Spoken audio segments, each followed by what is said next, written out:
like to call the August 2024 meeting of the Knox County Board of Zoning Appeals to order. Mr. Repass, Clerk, could you call the roll? Curtis Brown. Here. Jonathan Repass. Here. Doug Lloyd. Riley Lovingood. Cecil Anderson. Here. John Elliott. Here. Sherry Garrett. Present. Rebecca Longmire. Here. Paul Huff. Here. 7 members are present. I declare we have a quorum. Mr. Repass, if you would lead us in the pledge. I pledge allegiance to the flag of the United States of America and to the republic for which it stands, one nation, under God, indivisible, with liberty and justice for all.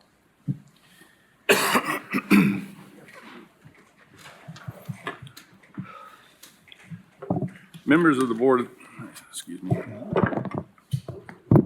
Members of the Board of Zoning Appeals are volunteers from each commission district who do not receive compensation for their work on the board or training they attend.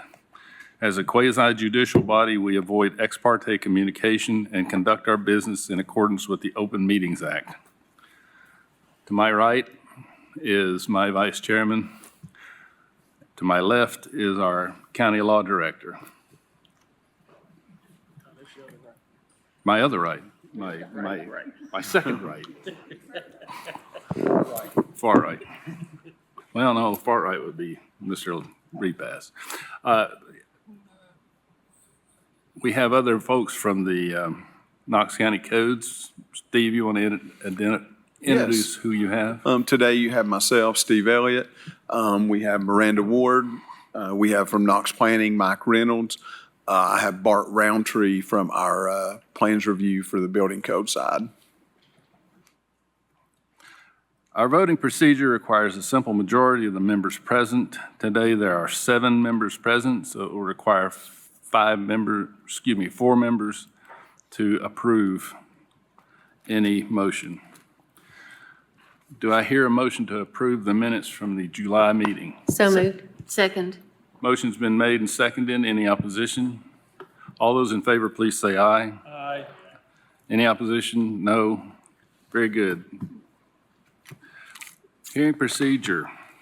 Knox County Board of Zoning Appeals is authorized to grant variances and to hear other matters by the Tennessee Code and the Knox County Zoning Ordinance, specifically 6.60, quote, Board of Zoning Appeals, unquote. These laws prescribe strict parameters, the meeting of which is required to grant a variance. The burden of proof that an application meets these parameters rests on the applicant.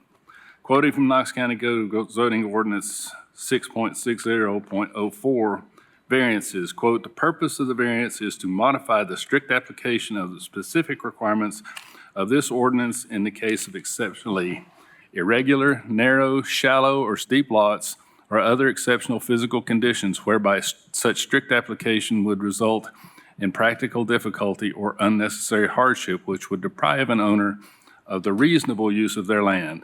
The variance shall be used only where necessary to overcome some obstacle which is preventing an owner from using their property as the zoning ordinance intended. For each matter, the clerk will read the request into the record. The chair will then ask if the applicant is present. The chair will then ask if there is opposition or other speakers who wish to present. You do not have to come forward at this time. Once we determine the speakers for the items, we will call the governmental agencies such as Knox County Codes, Planning, or Engineering to make statements regarding the facts pertinent to the property and background of the request. Board members may ask questions of the governmental agencies once they have made their statements.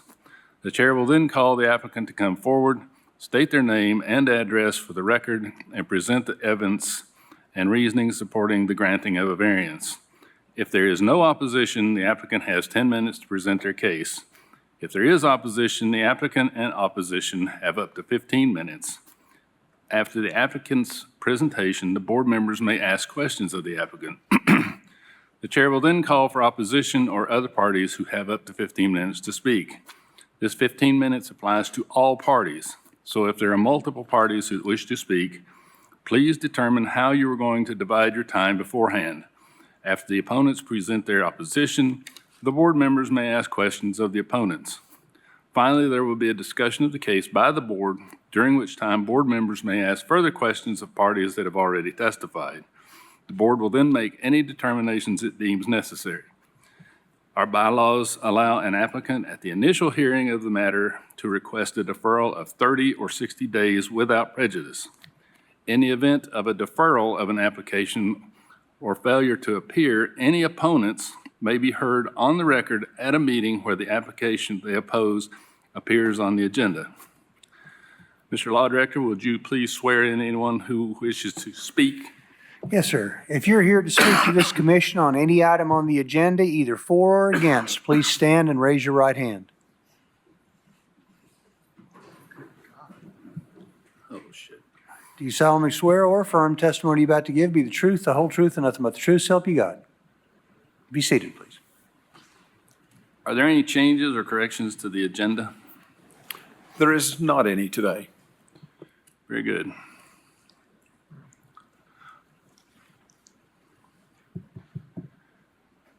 If you could read item 4A, please, clerk.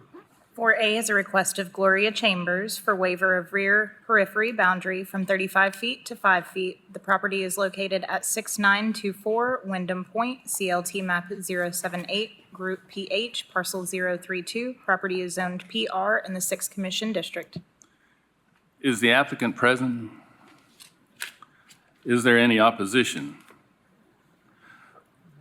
Any statements from codes? None at this time. Please come forward now and state your name and address for the record. If you could, make sure the microphone is turned on.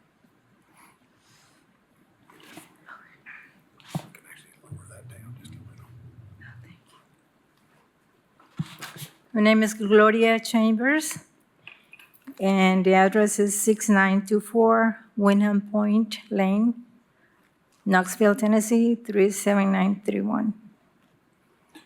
Pursuant to code, Knox County Code 6.60.04, what evidence do you have that presents, that supports your application for variance? I have a picture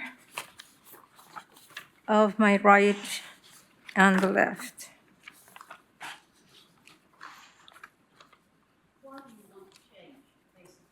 Asking, why do you want the change? All I asking is for the permit to be able to put a shed on my side. I don't need to move the fence, to be inside my property. On the left side, I don't have any space because it's a tree, big tree in there. So the only one I have is on the left.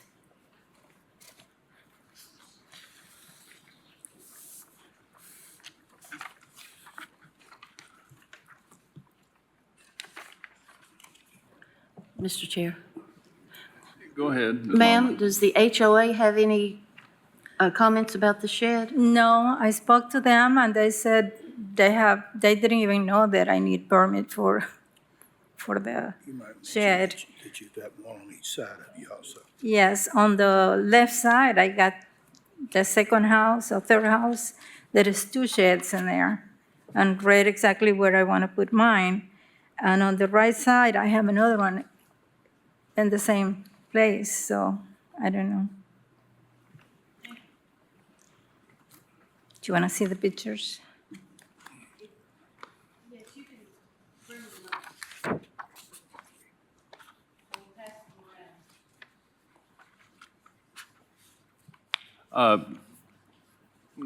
Pursuant to 6.60.04, your lot is somewhat irregularly shaped because it's located in a cul-de-sac. Yes, it's like a triangle.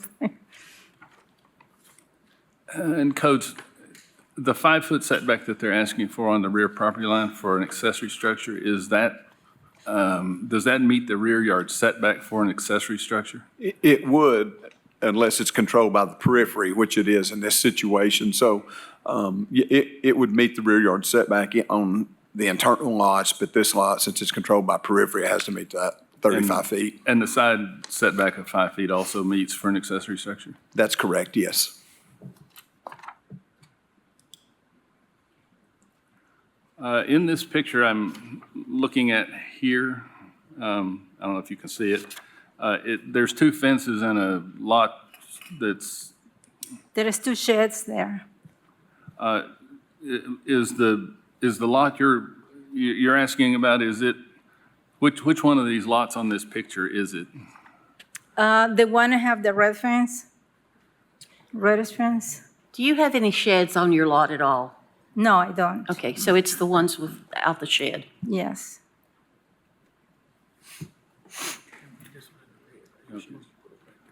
So you have looks like a redwood fence around your lot, is that correct? Yes, a wooden fence, yes. And that is the property line? That's my property Okay. line. And it's a creek behind it, and I don't need to move the fence anywhere. I just wanted to put it inside my property. So to summarize, the issue here is the setback requirement for the peripheral lot. And it's been this board's, I guess, precedent, habit, whatever you want to call it, to look at the property on the other side of the periphery to see what kind of an impact having a shed that close to the periphery would have. Since there is a drainage structure or drainage way just on the other side of that periphery, and I think it's a Ingalls, I think it is? an Ingalls, yes, parking lot and building in that lot. yes. It would seem to me that the And- impact to that property would be And the lot minimal. is a creek Plus you between have a- Ingalls and my house. Plus you have a privacy fence and lots of Yes. mature trees. Yes. So the impact would be negligible, I think. So I'll entertain a motion from whose district? Oh, from Ms. Longmire? I'd like to make a motion to approve the waiver of rear yard periphery boundary from 35 feet to 5 feet because of the fact that it can't be seen from the street, and in the rear, there is a creek and a shrubbery buffer between it and the Ingalls. So it would not cause a disruption to the neighborhood. I second that motion. I will say this also, that it does meet the requirements for an irregular lot, in addition to the issues Ms. Longmire said. Motion's been made and seconded. Any discussion? All those in favor, please say aye. Aye. Any opposition? Motion carries. Thank you. Good. It's good. You're Thank you approved. so much, everyone. 4B. 4B is a request of Crow Castle USA, Inc. on behalf of Verizon Wireless for waiver of height extension. Crown Castle USA, Inc. on behalf of Verizon Wireless is proposing an increase in the height for co-location of the wireless facility from 181 feet to 197 feet located at 1450 Wrights Ferry Road, Knoxville, Tennessee. The property is located at 1450 Wrights Ferry Road, CLT map 133, Group LC, parcel 008. Property is zoned AG in the 4th Commission District. Is the applicant present? Is there any opposition to this? If you could come state your name and address for the record, please. Adding 10 feet to it, or 18 feet to it. Hi, I'm Donna Davis. My address is 109 Cherokee Drive, Shelbyville, Tennessee, 37160. You can adjust that. That's my one. Any statements from codes? None at this time. Any questions of the government agencies? Can you give us your rationale for asking for this variance? Yes, sir. Verizon has such a significant gap in their coverage in the area that they are needing to increase the height of the tower in order to bridge the gap of their coverage. So they're wanting to increase the tower height based on the topography of the area. And there's a map there. It shows, it's different center lines that are for the cell tower. The 16-foot increase would vastly increase their coverage. So this is a co-location of of a facility on an existing tower, is that correct? That's correct, yes, sir. They would be doing a co-location. They're currently not on the cell tower. And co-locations are strongly supported by the county commission and the codes. That's correct. Any other discussion or questions for the applicant?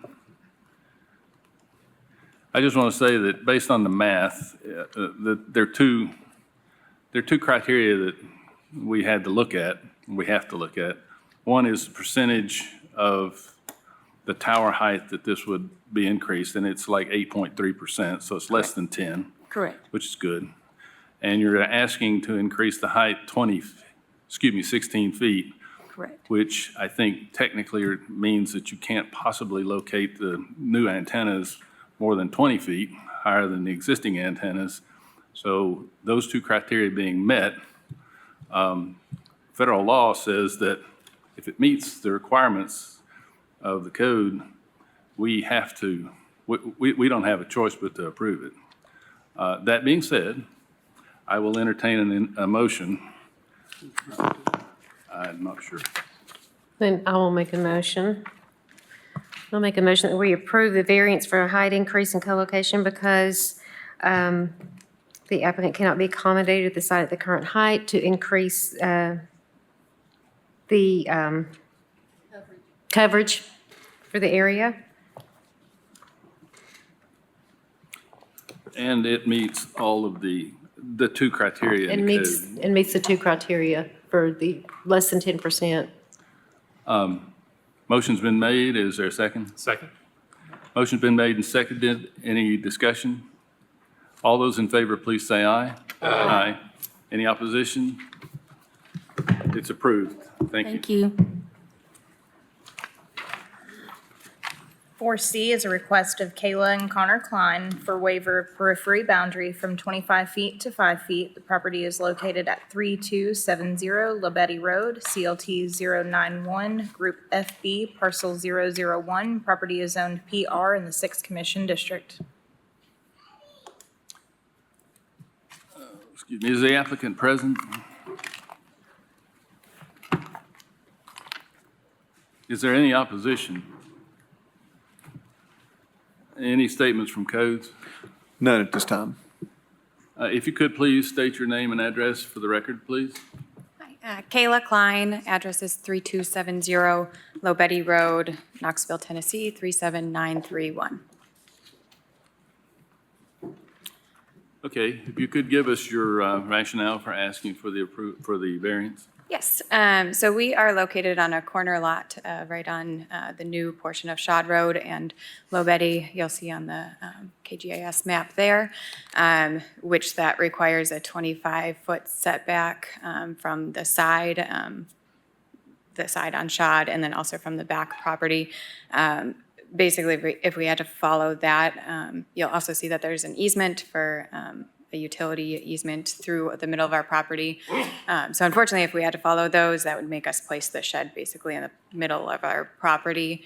And that would block views for our neighbor, and then also just not be able to allow us to use our property to the full, to our full ability. So we're just asking that we can reduce those setbacks to 5 feet, and we're just gonna place the shed in the far back right corner of our property. And then the neighbors on the backside of the property, they actually don't even utilize that space. They have a very, very large property, and so it's just a wooded area. Even just when there was a storm this past year, a tree fell and they were unaware of it. And our neighbors to our right, if you're facing, or I guess to our south, they are aware of this request and they are on board with it because they don't want the shed in the middle of our property since it would block their views and just be an eyesore. Yeah, I have a question for codes. Steve, I apologize for not thinking about this earlier. There was some discussion in our agenda meeting about whether or not Labette Road is going to be closed at this location. Yeah, I think if you look at the KGIS map, Lobetty, the current right-of-way of Low Betty goes through Shad Road, so they are closing that section of Low Betty. That's for E911 purposes, so there would be a north and a south Low Betty in the future. So that is the section that's going to be closed, just the section that goes through the new Shad Road. And where is this property on this map? I'm not sure. Right there where the cursor's at. Right in the corner of the curve. Okay, so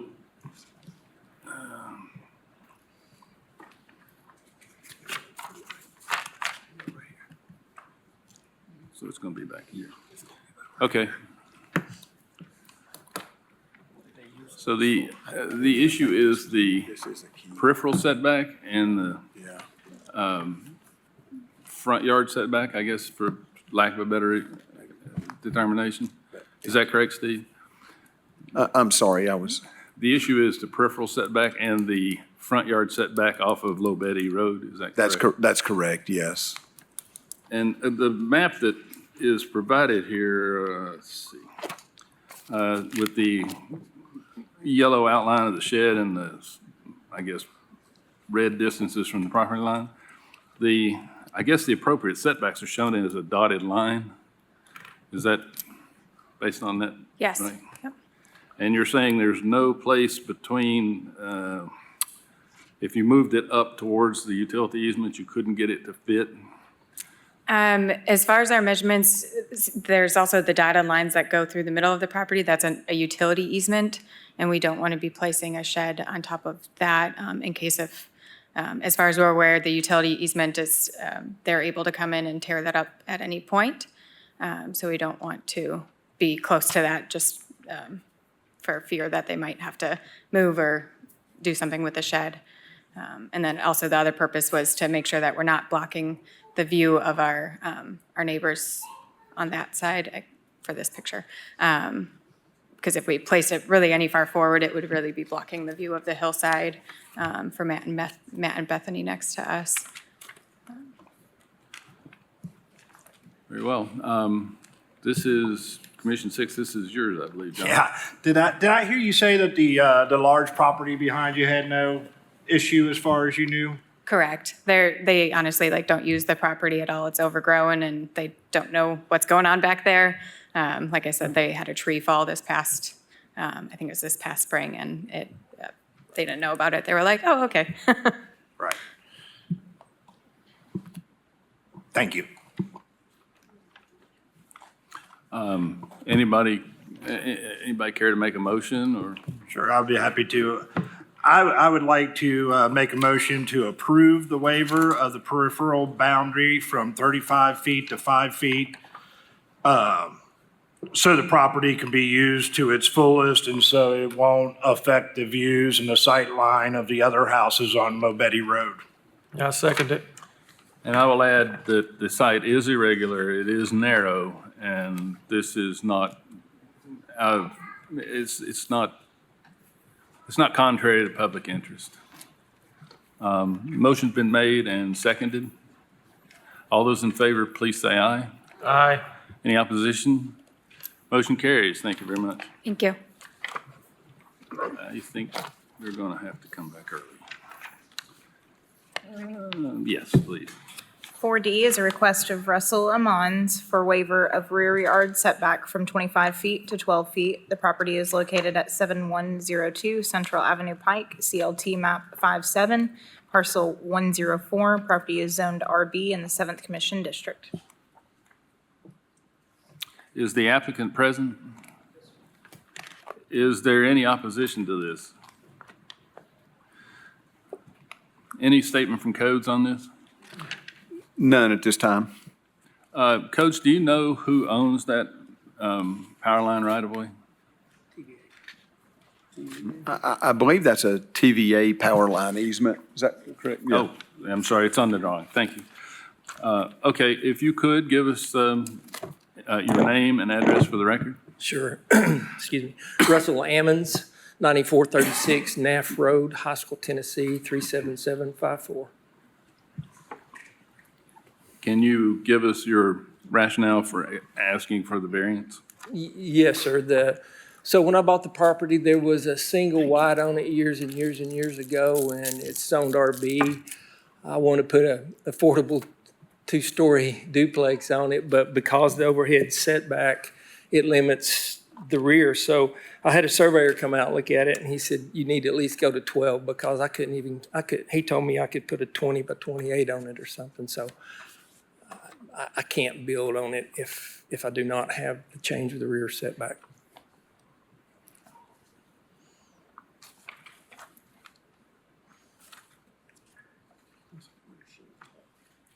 Whose is this?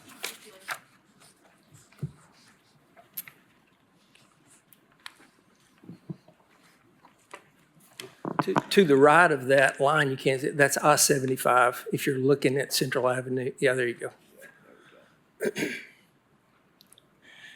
And I have a map that, I don't know if it's on there, I'd submitted it with that shows the overhead view from TVA if you want to pass around and you can see officially. I don't know. This is just an email that I got from the TVA acquisition guy. You can see that. Okay. Is there also a railroad near there? No. No railroad, okay. No, I think it's a little further down. The railroad's a little further down.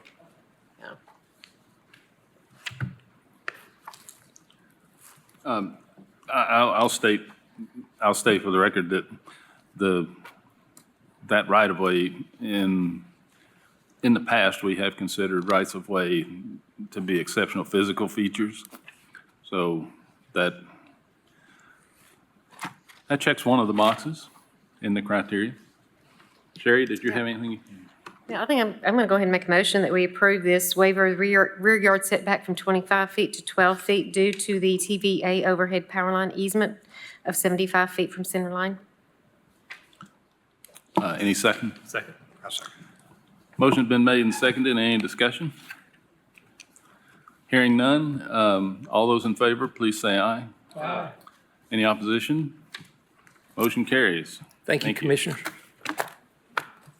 Stand by for just a minute. Counselor. I'm sorry?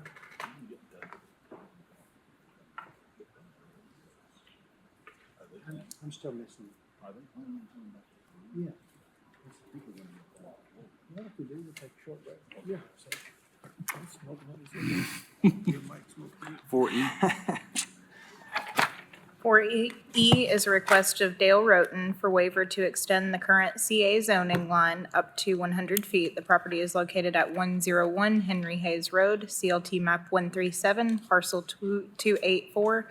Property is zoned CA/AG in the 9th Commission District.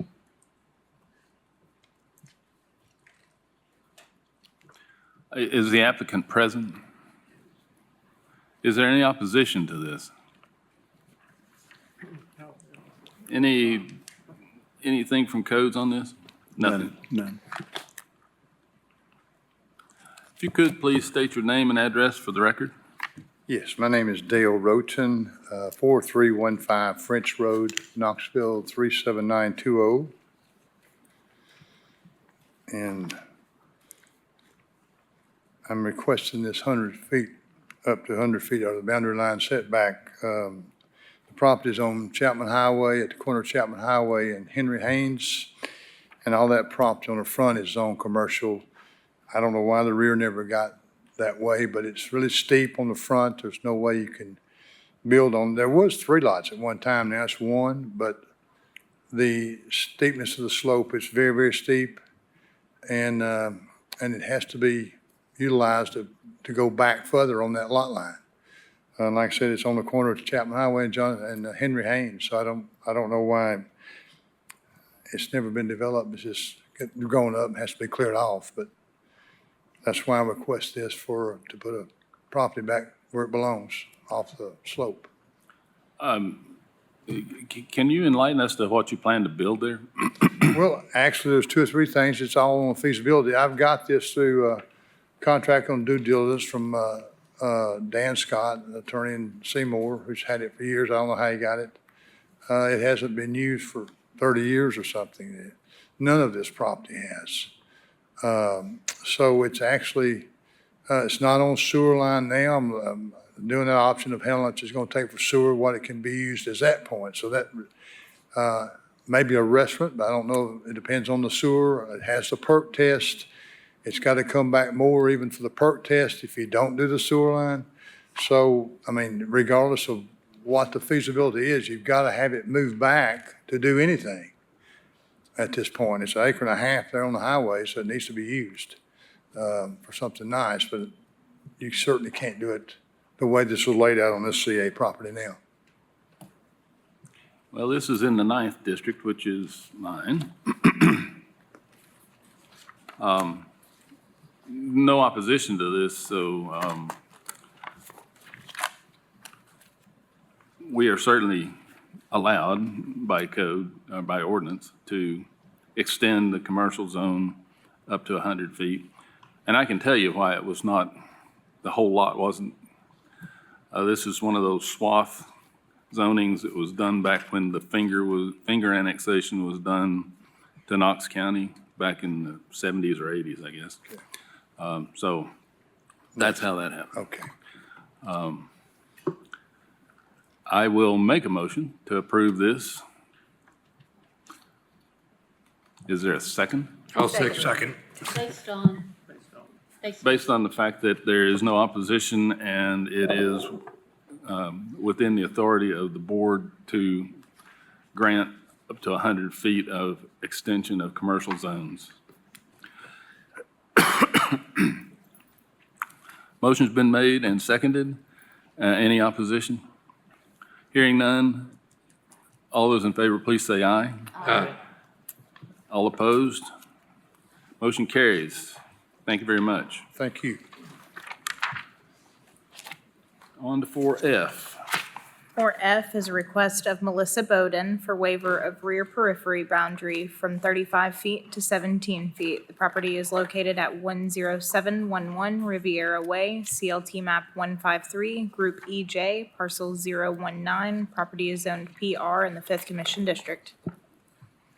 Is the applicant present? Is there any opposition to this? Any statement from codes? None at this time. As I recall, in our agenda meeting, there was some question about what the actual peripheral, what the setback actually is for this structure. Yes, there's a 35-foot periphery. The structure being open air can actually extend into that 35 feet by 10 feet. So it looks to me like they're extending into it. Sorry, let me get my map up here. So we have to reverse here. They're asking to go down to 17 feet, so they would only need an 8-foot reduction of the periphery. Okay. If you could come forward and state your name and address for the record.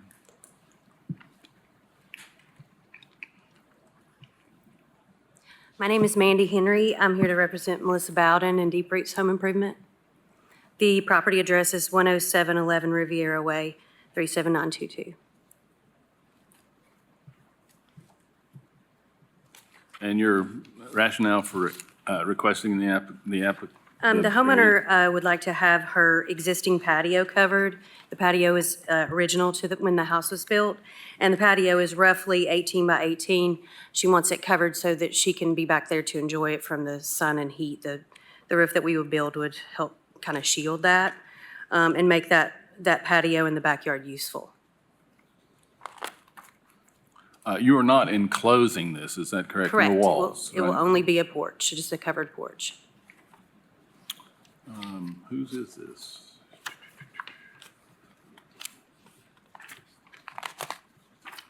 Commission 5. Steve, Commission District 5, whose is that?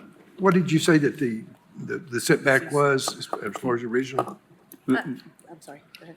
They would need a reduction, they would, the request would be to extend into the periphery setback by 8 feet. Yeah. That'll get us there. Is that right, Kevin? That's right. Okay.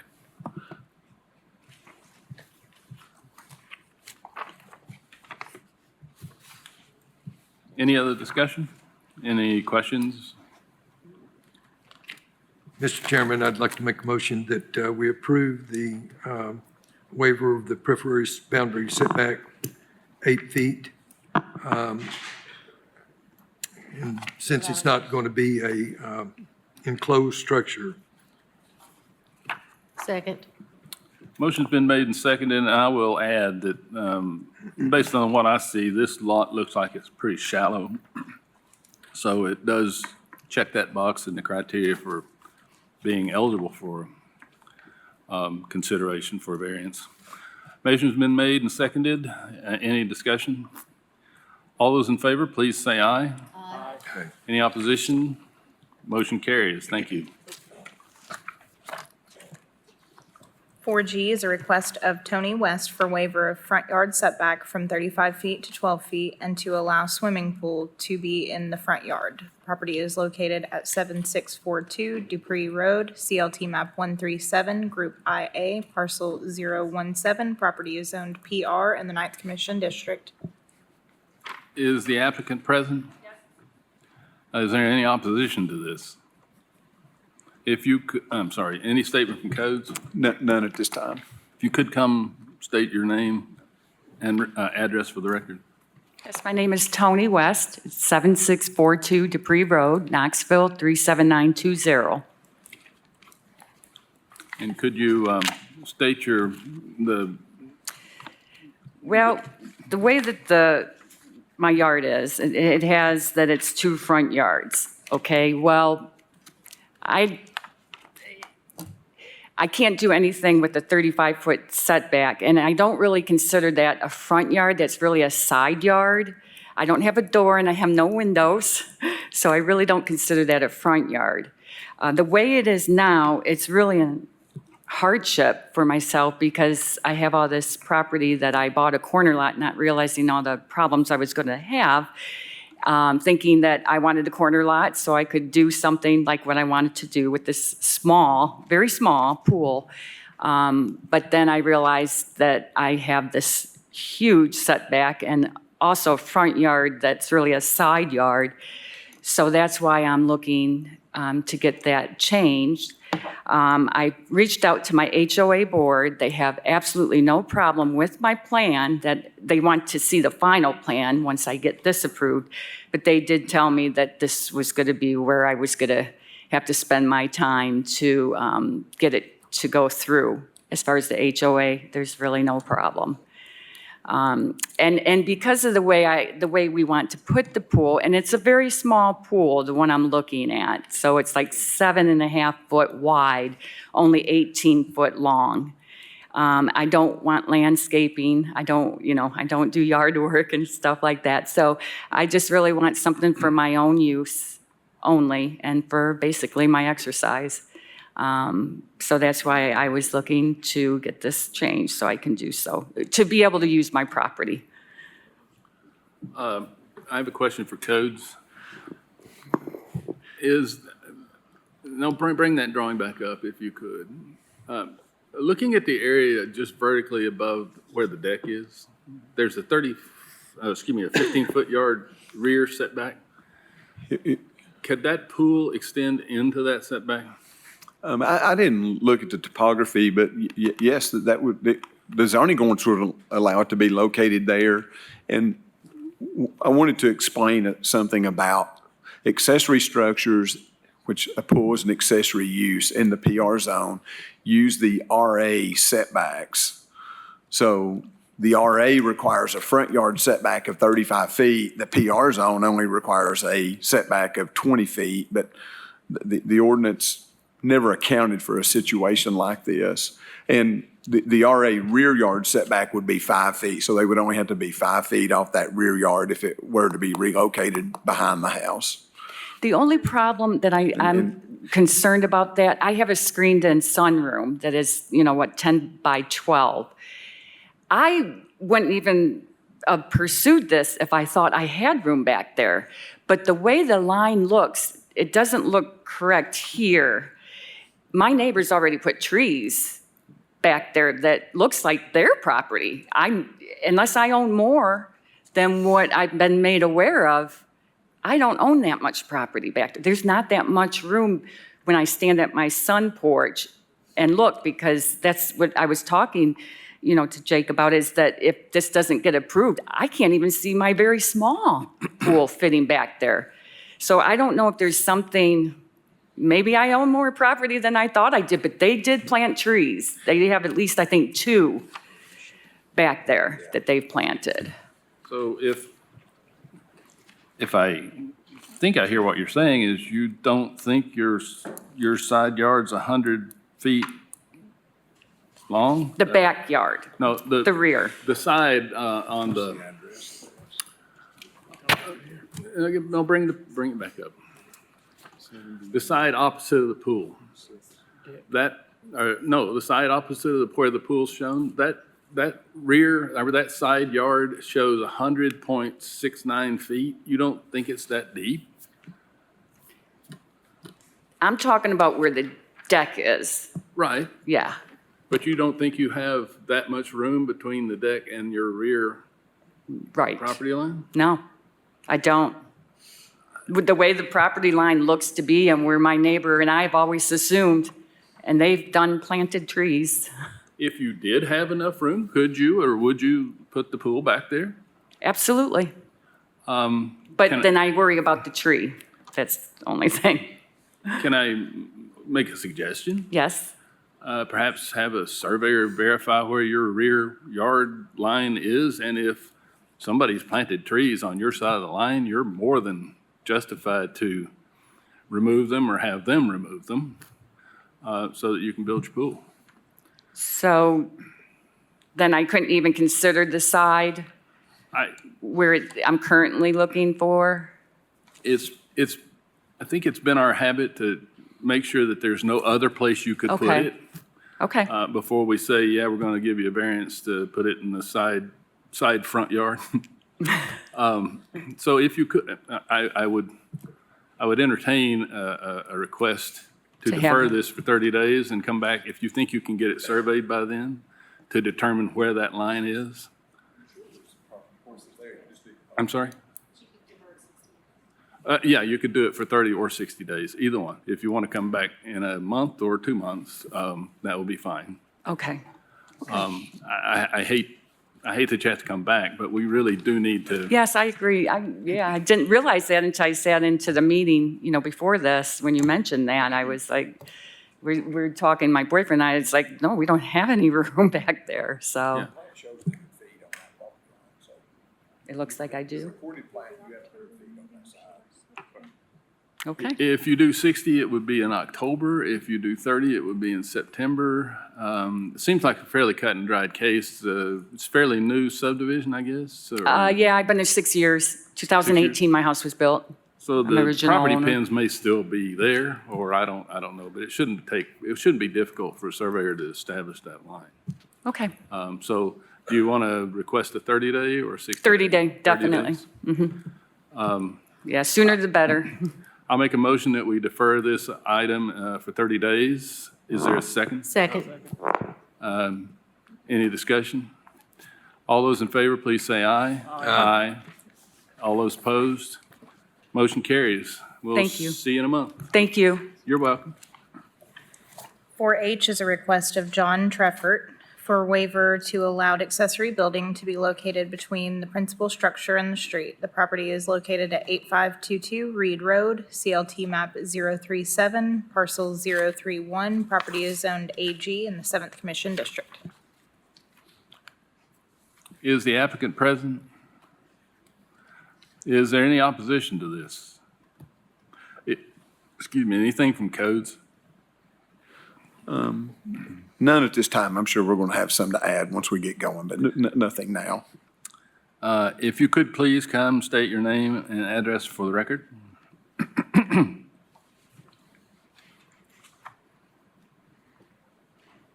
Yep, my name is John Treffert. I'm at 8522 Reed Ride Extension in Powell, Tennessee, 37849.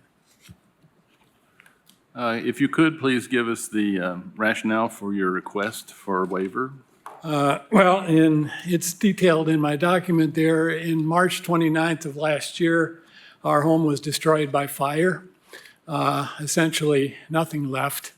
So we have an upper foundation where there was a den, and we have a lower foundation and there you can see the upper foundation and the lower foundation. The upper foundation was where we had a den. The lower foundation had a basement and a garage, and above the lower foundation was the main level of the home.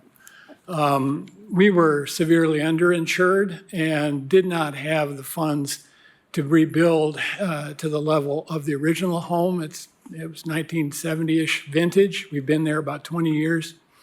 The home, there is a driveway, as you can see, a circular driveway, which goes from the street level down to the lower foundation level. That's where we would drive our car to put it in the garage. What we have done is replaced our original home with a manufactured home, which is seen on that diagram. It's about the same square footage as our original home. It's, of course, just a single level. Our hope, we've been doing there's also a swimming pool in front of what is now the new home, in the back of the original home, and that's still there. Our neighbors, who are kind enough to house us for the last year and a half, have a work shed. We have a wood shed on the left side there, and there's a guest house to the right, a small guest house on either side of the road. So what we were hoping to do, we've been doing some landscaping to try and make it appear more natural, and we were hoping to simply place a garage where the original garage was, which is on the lower level, below the street level, in the same place where we had it before. We were going to get a manufactured garage done by Tough Shed, delivered and placed where you can see it on the diagram. But that, of course, places what is called an accessory structure in front of the residence, but there's no one across the street from us. There's no one there. It's just forest on the other side of the street, and just our neighbors to the left and our guest house to the right. And there's also a barn. We have a horse barn and sheep on one side of the house as well. But essentially, I guess the objection was to having a garage, which is an accessory structure, in front of what is the residence. And the access to the residence is from the driveway.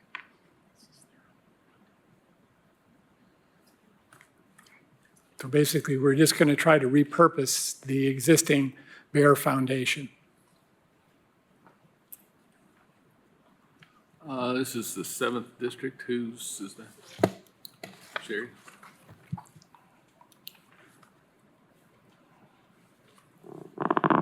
You were just planning on putting a garage, because according to the diagram where the new home is placed, and there's looks like there's like stairs or something going up. Yeah, there's some new, well, that's not accurate. There's actually been that was an original kind of thought. There are now some stairs going down to the pool on the left side of the foundation. There are also some stairs going on the right side of the upper foundation that lead to the lower foundation. We're hoping to put an entertainment area between the garage and so on that lower foundation, there's also one concrete-filled cinder block wall that is abutting the upper foundation. So on that bare area between what would be the garage and the cinder block wall, we're going to put an area for entertaining in front of the pool. And basically try to make it look like a natural kind of compound for now that there's nothing there. And have you had conversations with your neighbors? Are they okay? Oh, yeah, with our that? neighbors have no problem. Well, there's nobody so on one side we have the garage and our guest home. The other side is our neighbors who we've lived with for the last year and a half, and they certainly are supportive. May I ask a question? Certainly. You have a very large lot there. What do you do with the back that doesn't seem to be being used? Well, so what now, behind where the manufactured home is, where the majority of our lot is, that we run a small flock of dairy sheep. I was diagnosed with cancer last September, and I haven't been working them in that way since that was sort of a part-time application. So basically, it's pasture. We have the manufactured home, we have a barn over here, we have pasture that leads down to Reed Road, and we also have a small fish pond on the property. At this stage, it's all basically just grazing. We had horses who have since passed, so right now it's basically grass for these pasture ornaments. Any additional discussion? Ms. Garrett? I'm going to go ahead and make a motion to approve the waiver to allow the accessory building to be located on the current platform where the garage used to be, so that they can utilize that platform. Seconded. Motion's been made and seconded. I would say that the circumstances that led to what you're asking for constitute an exceptional physical condition. So it does check the box for eligibility for consideration. Motion having been made and seconded, is there any discussion? All those in favor, please say aye. Aye. All those opposed, motion carries. Thank you. Thank you. So Tough Shed needs a building permit. Can I go ahead and, I guess, what's the? Speak the man in the striped shirt. Okay, Or wearing the tablecloth. okay, thank you. Thank you very much.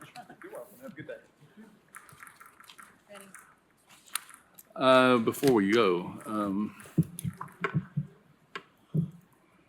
we're ready to start discussing 4I, that would be the Concord. 35 minutes. Well, I just want to explain, we have agreed with the attorneys for the parties in question to delay this until 3 o'clock, but I wanted to ask, are the attorneys here? Ben Mullins, 550 West Main Street. I'm here for Easy Stop, but I do not see Mr. Sanders, who's representing the neighborhood. Oh, he just walked in. He was asking if the attorneys were here because they're ready to discuss this if we are. If Mr. Sanders is here, I'm ready to proceed. Okay, 4I, go ahead and read it, please. They was, never mind. They were that's what they were saying, but if we're here. Do either of you need more time for additional people to show up? We do. We do. Okay, well. Everybody else was informed 3 o'clock, and I apologize. That's fine. We'll stand in recess until 3 o'clock. Yeah, I'm glad I'm. That's fine. Whatever's, if you need more time, it's fine. Yeah, I will do a survey here and see if we're if more people need to show up or what, but everybody was told 3, so. So would it be better to maybe have a Somebody needs to go outside recess and for warm about up. 15 minutes? Yeah, let's recess until 2:45. Okay. Thank you. That's not unsurprising. I thought 3 was too. I'd like to call the August meeting of the Board of Zoning Appeals for Knox County back into session. Clerk, if you could read item 4I on the agenda. 4I is a request of Daniel Sanders to overrule the action of Planning Commission approving 6-B-24-UR. The property is located at 1025 Concord Road, CLT map 153, parcel 03703, part of. Property is zoned CN in the 5th Commission District. Is the applicant present? Mr. Chairman, I'm sorry, go ahead, Steve. I think there were a lot of people that came in late that have not been sworn in, so we may want to do a new swearing in. Very well. So, all right, if you're here to speak to this board on any of the remaining items and you haven't already been sworn, please stand and raise your right hand. That's it? All right, you solemnly swear or affirm testimony you're about to give be the truth, the whole truth, and nothing but the truth, so help you God. Be seated, please. Are we the applicant or are we the? Sanders is the applicant. For 4I, you're the applicant.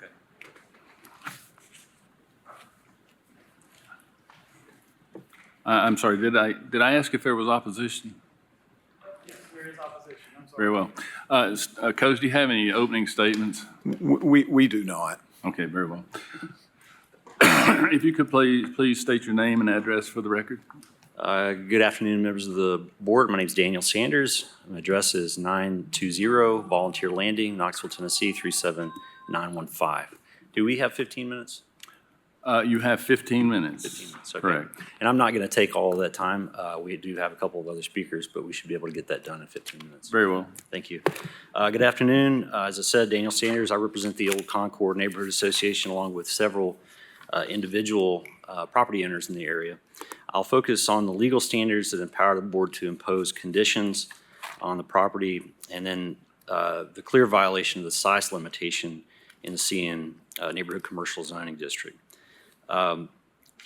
Section 6.503 of the zoning ordinance gives this board broad discretion to impose conditions regarding the location, character, and other features of a proposed land use or building as it may be advisable in the furtherance of the general provisions of the regulations.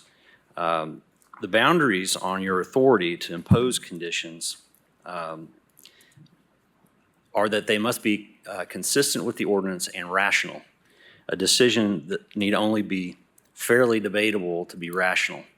And so when we're talking about these conditions, we're looking for a rational basis. And we think that all of the conditions that have been imposed on this development, if you were to decide to affirm the Planning Commission, have a rational basis, including the fuel center condition. And that's a good example. A limitation imposed on the number of gas pumps for a fueling station in a CN zone is a condition that rationally furthers the intent of the ordinance to ensure compatibility between CN commercial development and adjacent residential uses.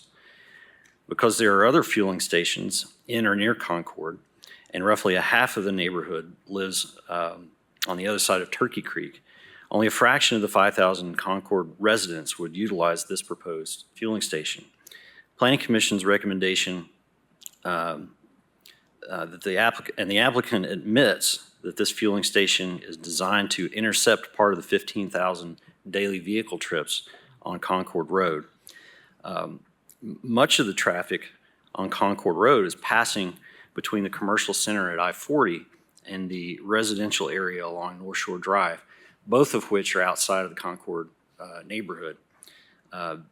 Concord itself is identified as a major arterial on the major road plan, which are pass-through traffic mainly. So it's rational to conclude that a fueling station designed to intercept 15,400 vehicles passing through a neighborhood is incompatible with the needs of the neighborhood itself. This would introduce traffic, congestion, noise, and pollution, which are incompatible with the CN zone's purpose of maintaining compatibility with the neighborhood. But your discretion to interpret the ordinance does not allow you to make arbitrary interpretations or interpretations that undermine the purpose of the ordinance. And this is the case with the 5,000 square foot area limitation.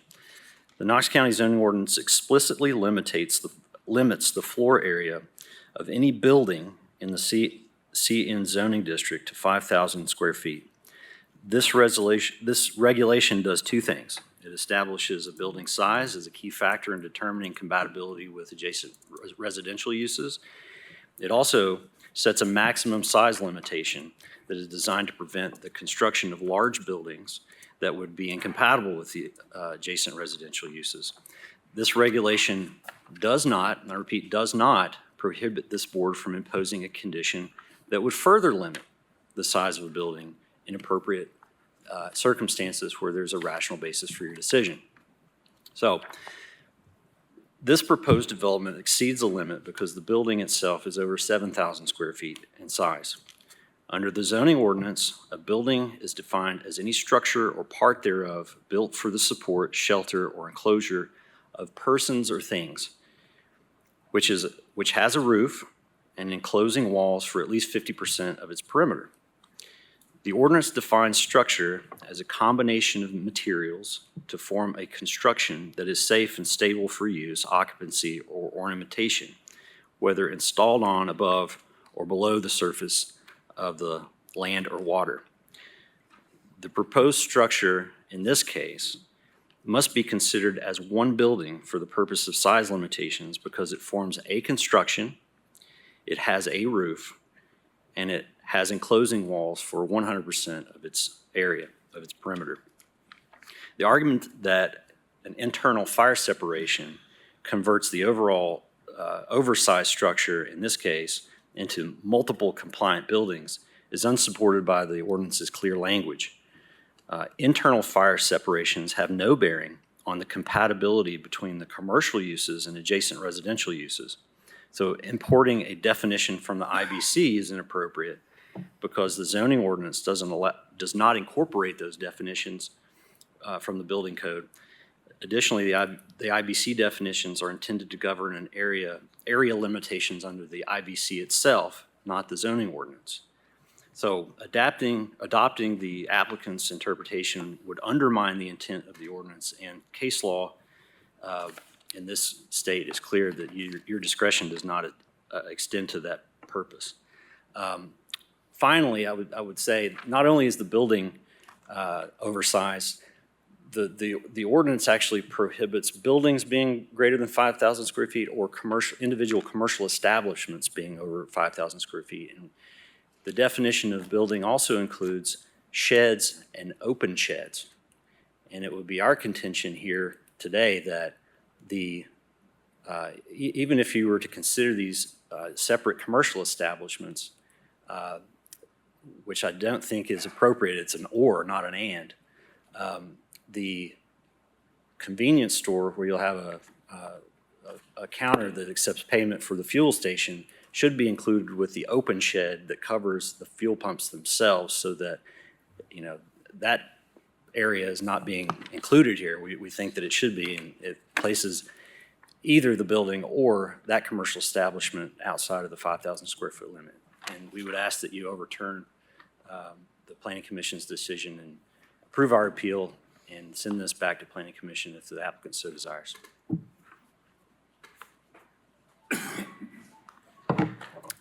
Vote. Can you state your name and an address for the record, please? John Harris, 1009 Olive Road, 37934. And you are speaking on behalf of the applicant? Yeah, I'm the representative of the neighborhood of Concord. Very well, go ahead. I live in the historic village of Concord, a listed National Register historic district. Part of the district is also has a county historic zoning overlay. The applicant has used these terms interchangeably, but they are different and have different boundaries. The subject property is adjacent to the National Register district. The cemetery to the east, described by the applicant as mostly full, is actively used and only 60% full. 92% of the graves are burials that have happened within the last 100 years.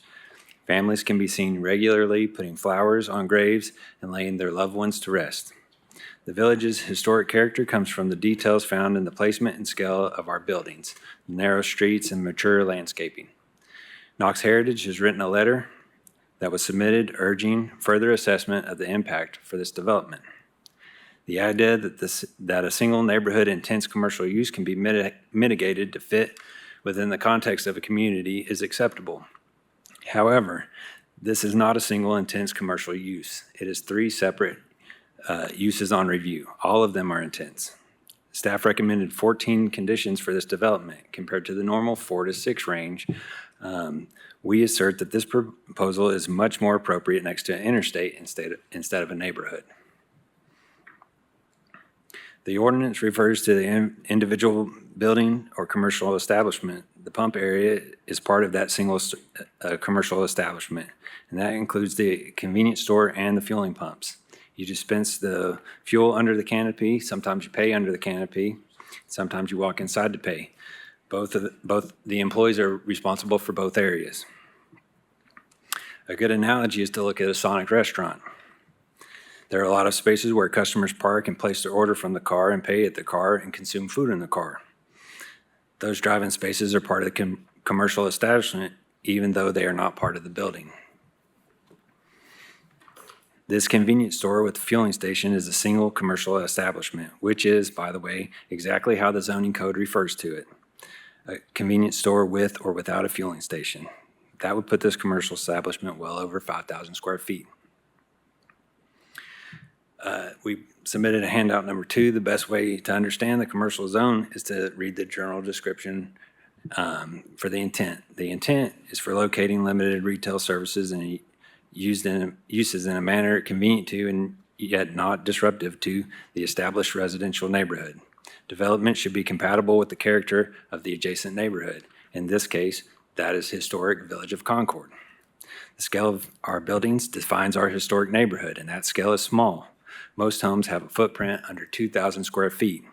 Our larger buildings aren't much bigger. The Masonic Lodge is about 2,800 at ground level, and the Presbyterian Church with 2 buildings combined is approximately 4,400. A portion of the village is zoned commercial along Lake Ridge Drive because it was adjacent to the railroad line when the zoning maps were first adopted. But 70% of the properties in the commercial zone are residential uses, many of them contributing buildings that date back to the 1800s.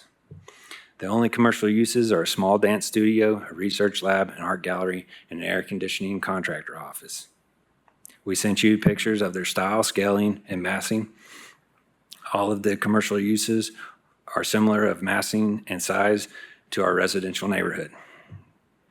This development is not compatible with the size and location of buildings in the vicinity, a standard that it should meet under 4.10.16.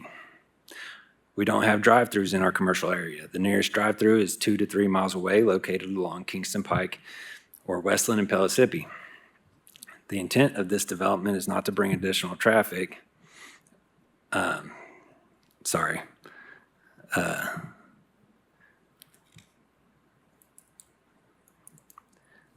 Planning staff has tried to put in recommendations on scaling down the pump area, and the developer is here today to try to overturn that.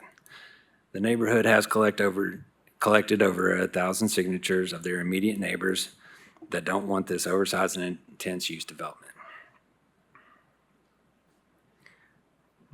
Through traffic is a huge concern for our neighborhood. As shown in the submitted documents earlier this week, a shortcut is created via 2nd Street to Olive Drive, and it passes 2 of our bus stops where our children wait for the bus. As many of you know, very recently a child was struck while waiting for a bus by a driver cutting through a neighborhood to avoid traffic on Concord Road. Mr. Mullins is stating that the right in, right out only on 2nd would be a safety issue for people pulling their large boats. We would ask the board to please value the life of our child waiting at a bus stop over the inconvenience of someone having to pull into their establishment on Concord Road instead of on 2nd Street. Again, planning staff put in a condition to mitigate this, and they are here today to try to overturn that. If you're here today with me and you agree with everything we're saying, please stand up.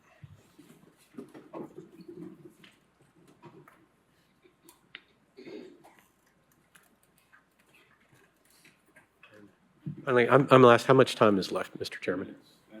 2.5 minutes. 2.5 minutes? Thank you very much. Sorry. Kevin Murphy, 4508 Murphy Road. I'm here primarily to offer some direct testimony about the effects of some of the proposed uses in the CN zone. I have some experience since I live on property that is across the street from a Weigel's convenience store with fueling stations. It's got 8 pumps, 16 fueling stations, and I've lived there for 15 years. And I can tell you that from that location, even 800 feet away, I still hear car alarms going off during the day. I still hear people revving their motorcycles that are not at the intersection but are in the parking lot. And I've certainly had issues with, even though they have installed finally full cutoff lighting, there was still so much light trespass that I had to plant nearly 600 pine trees between me and them just to try and stop the light trespass. So and that's a really intensive commercial use, next to me. But also I wanted to testify about, I actually visited that Weigel's and stood at the property line, which is the standard you should be looking at for, trying to assess what's happening, when you put in an intensive use next to somebody else, because it really is, what's going on at that property line that's crossing over into somebody else's property. And when I visited the Weigel's, it was early one morning in the winter, I observed, engines starting, car doors slamming, car horns beeping when the cars were locked and unlocked, tree repair truck with a very noisy diesel engine sat there idling for 10 minutes. You had work trucks with loud exhaust entering and exiting the area. Yesterday morning, I actually went down and visited the Easy Stop location on Morgantown Road in Maryville, and that's a design that's very similar, that this applicant has. It's very similar to what they proposed here. From when I got there at 6:30, I observed that there are 2 school buses sitting in the parking lot idling, waiting to start their routes. A little bit later, had a couple of big gravel trucks that pulled in. Air brakes made a lot of noise when they came to a stop.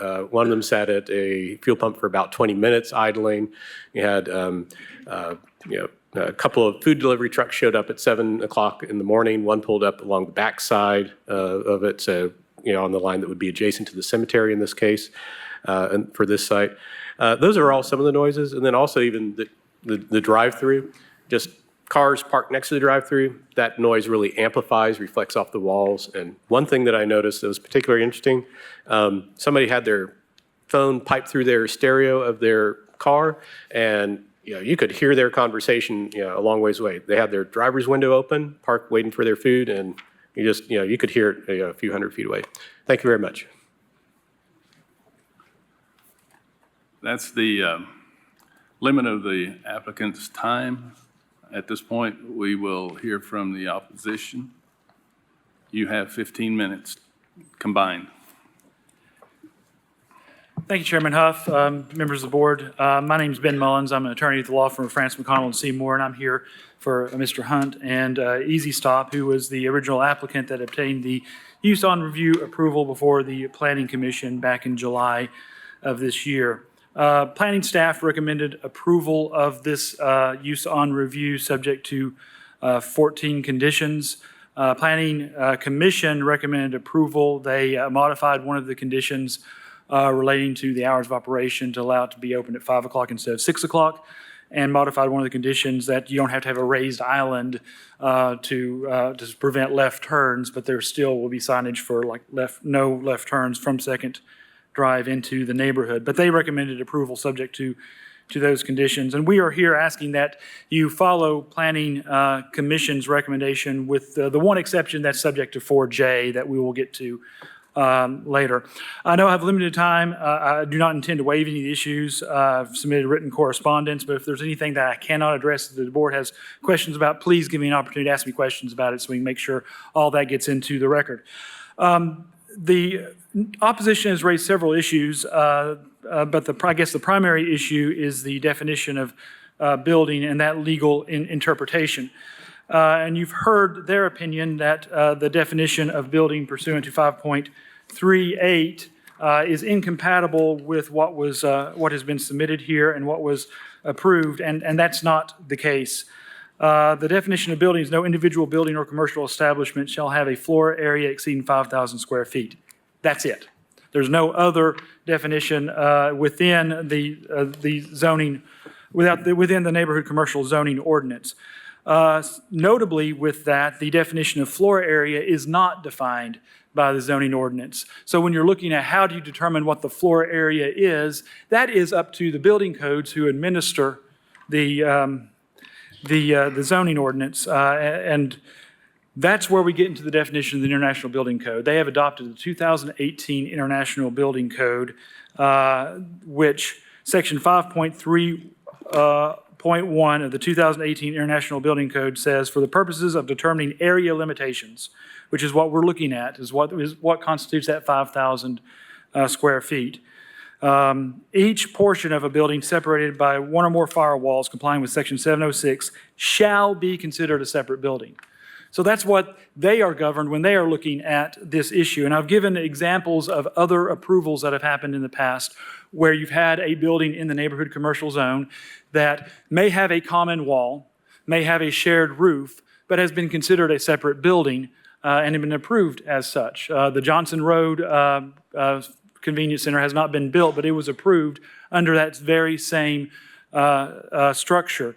The markets at Choteau, the plans for the use on review were approved at 5,000 square foot buildings, but those buildings, and this is in the letter I submitted, are clearly larger than that because they have 3 separate commercial businesses that have been separated by firewalls. So the overall footprint is larger than 5,000 square feet when you're looking at it from above. But pursuant to the building code, it is considered separate buildings. And the zoning ordinance does not prohibit that. And I think that's a key thing. The ordinance itself allows for that interpretation. So I would submit that the BZA should follow the EPW's interpretation of the ordinance. Now, you've raised traffic and safety concerns. This property, if you look at the zoning map, is part of a commercial node of properties that fronts Concord Drive. When you look at the context of a neighborhood, you have to consider the context of the zoning that is allowed there, both on each side of Concord Road, and you have to look at Concord Road itself. Mr. Sanders is attempting to limit the neighborhood commercial zone as serving only the residents of Concord Village or only the residents that access Second Drive. But the neighborhood context for the purpose of the CN zone is a lot broader than that. You're looking at the context of it fronting Concord Road, and those 15,000 trips are from people in the neighborhood, and the purpose of this development is to serve that existing traffic, not to draw additional traffic in. If you were to give that argument credence or face value, then you could see CN zone wouldn't be appropriate because it's on a heavily traveled road, but there's no evidence of that whatsoever. And I want to point out, I'm doing some research today. I found a case from the Court of Appeals that was addressed. It's Demond Bruin versus Metro Board of Zoning Appeals, a 2011 Court of Appeals case where they were talking about character of the community with regard to certain zones. And it says, in this case, where the legislative body has authorized a use by special exception or conditional use. We use the term use on review, but those terms are interchangeable. Courts will presume that such use serves the public interest when located in the district where it is authorized. Classification of a use as one that is permitted as a special exception constitutes a legislative finding that the use accords with the general zoning plan, is in harmony with, and will not adversely affect the surrounding neighborhood and meets a public need. So there's a presumption, a legislative finding that the uses allowed in the neighborhood commercial zone are appropriate in the area where the neighborhood commercial zone is located. The legislature picked this place for the neighborhood commercial zone. They picked the uses that are allowed in that zone. And when you're talking about the context of a use on review, and I cited the case of Wilson County Youth Shelter versus Wilson County, can you imagine a youth shelter going into a neighborhood is one of those uses that does draw some attention from the surrounding neighborhoods.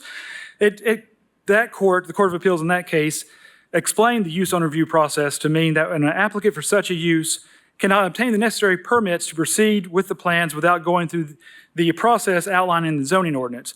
But once the applicant goes through the process and the requested use satisfies the pertinent regulations of the local zoning ordinance, it must be granted.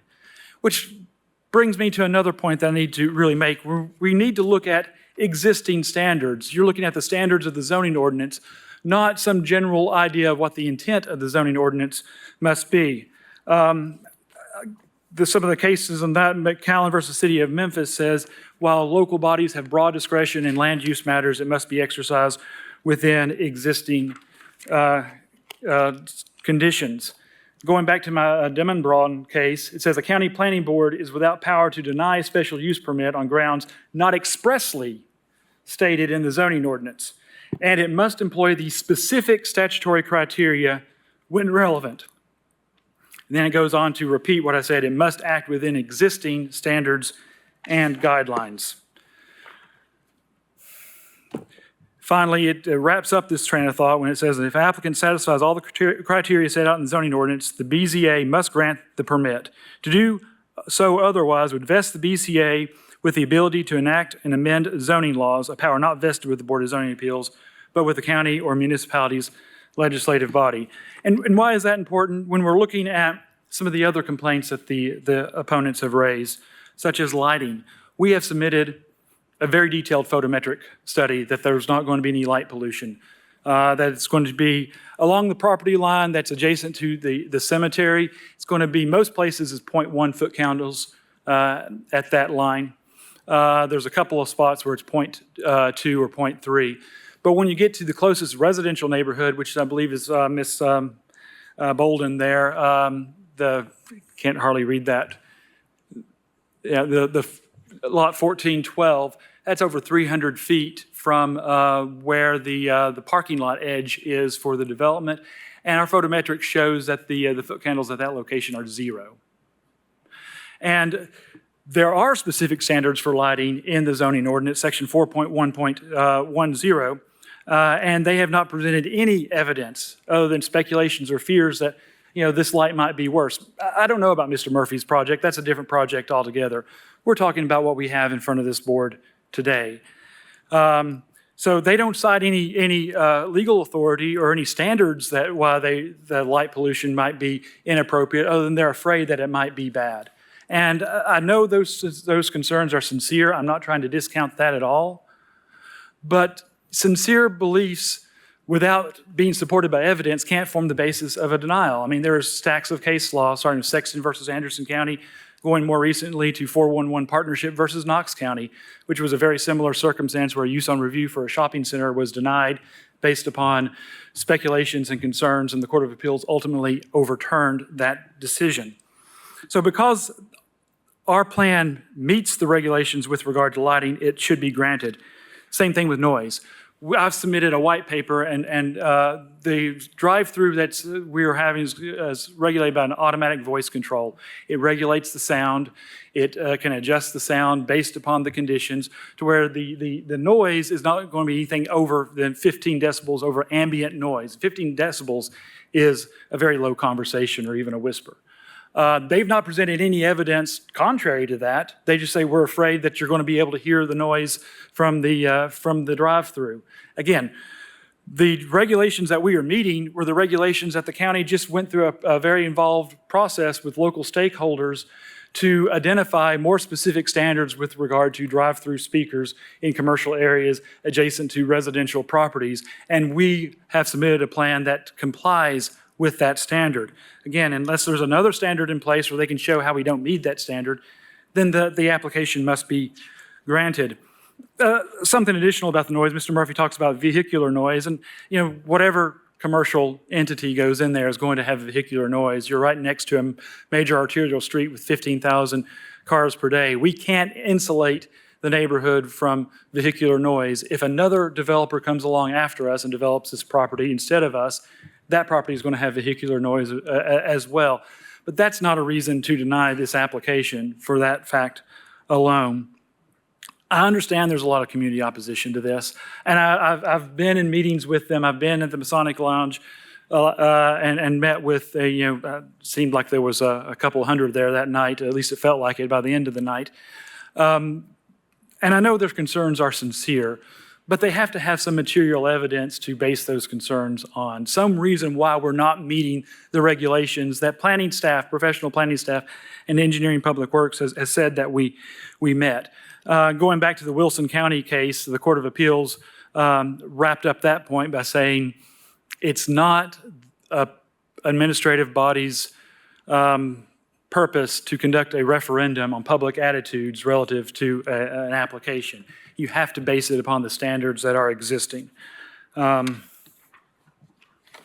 So Mr. Sanders in his letter said that by making that argument, I am attempting to prioritize legal standards over public sentiment. And respectfully, he's correct.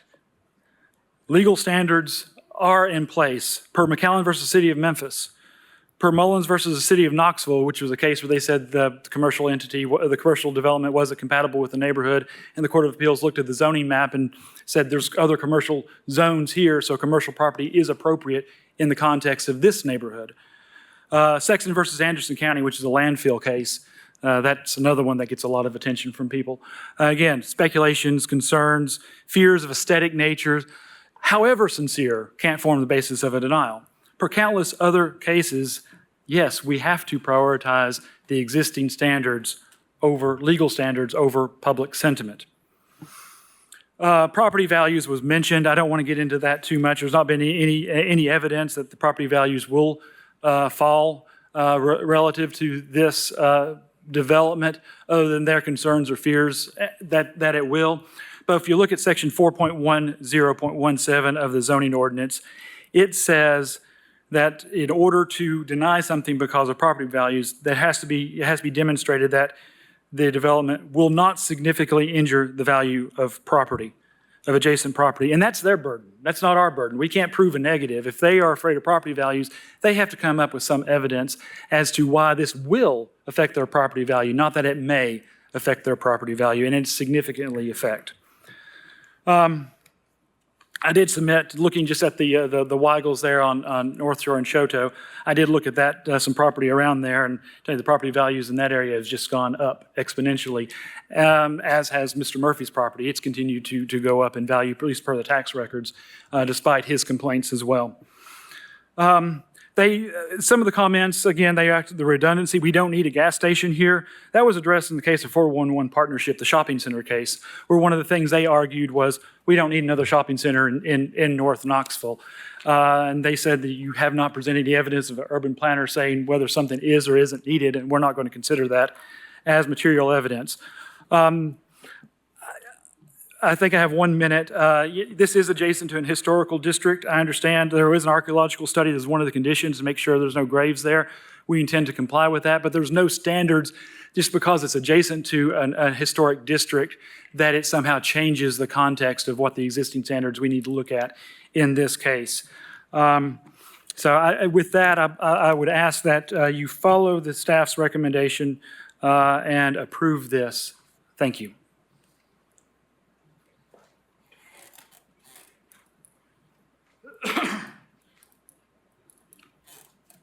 Does the board have any questions for either the applicant or the opposition? I have one. You know, there's been several references to separate buildings, several businesses. Is it two different business licenses? Two different utility connections? They're same owner, but two separate business licenses. One is a restaurant, one is a convenience store and gas station.